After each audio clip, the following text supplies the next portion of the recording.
बहुत समय पहले की बात है। एक किसान को अपनी बुरी आर्थिक स्थिति से हार मानकर गांव के ही एक साहूकार से कर्ज लेना पड़ा। लेकिन काफी वक्त बीत जाने पर भी वह साहूकार का ऋण नहीं चुका पाया। गांव का वह साहूकार बूढ़ा और देखने में बदसूरत था। उसके अनुचित स्वभाव के कारण गांव में उसे कोई पसंद नहीं करता था। किसान के परिवार में उसके और उसकी बेटी के सिवा कोई नहीं था। उसकी लड़की बहुत ही सुंदर और अच्छे स्वभाव की थी। किसान ने उसे बड़े ही लाड प्यार से पाला था।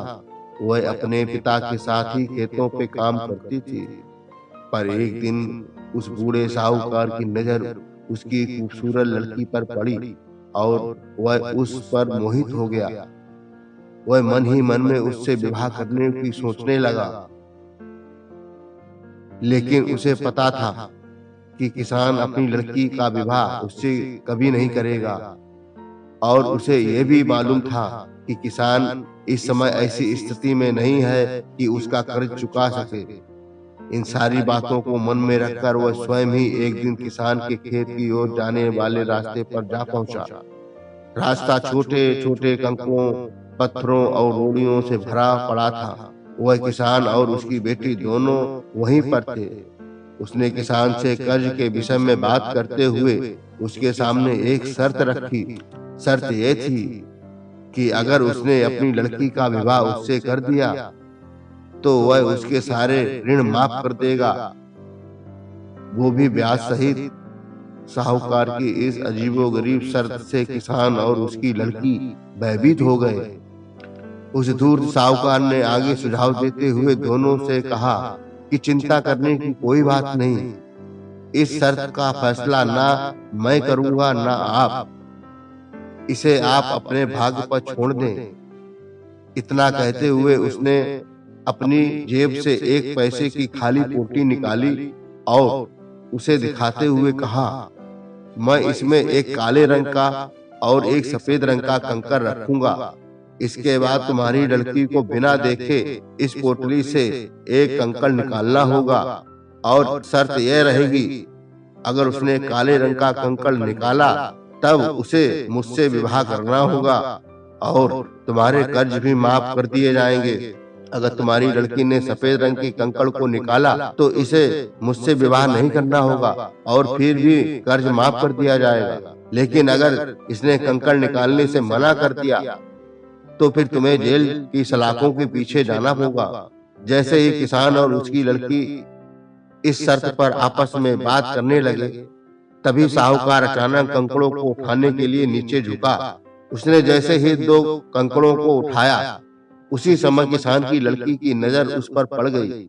उसने देखा कि साहूकार ने दो काले कंकड़ ही पोटली में रख दिए हैं, जबकि नियम के अनुसार होना यह चाहिए था कि वह एक काले रंग का और एक दूसरे सफेद रंग का कंकड़ खाली पोटली में रखता। खैर, इसके बाद साहूकार ने लड़की को पोटली से एक कंकड़ निकालने के लिए कहा।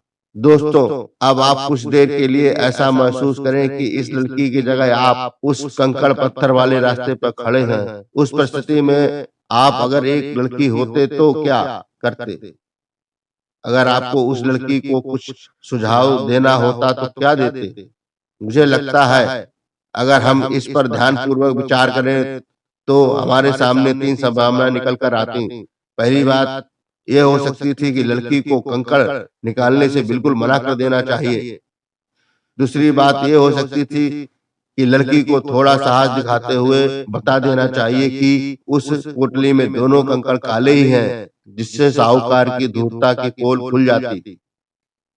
या तीसरा विकल्प ये हो सकता था कि लड़की साहूकार की धूर्तता के बारे में जानते हुए भी काले रंग के कंकड़ को निकाले और अपने आप को सैक्रिफाइस कर दे, ताकि उसके पिता ऋण से मुक्त और जेल जाने से बच जाए।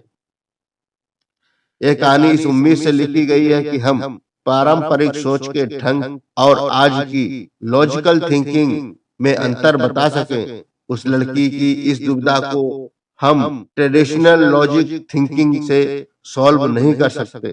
तो चलिए तो चलिए हम ही बता देते हैं कि आगे उस लड़की ने क्या किया। किसान की लड़की ने साहूकार के कहे अनुसार ही पोटली में एक कंकड़ निकाला और उसे बिना देखे हुए जानबूझकर कंकड़ों पत्थरों से भरे रास्ते पर फेंक दिया। जल्द ही वह काले रंग का कंकड़ अन्य कंकड़ों में मिल गया। इसके बाद उस लड़की ने झूठ खेद करते हुए कहा, ओह मैं कितनी लापरवाह हूँ।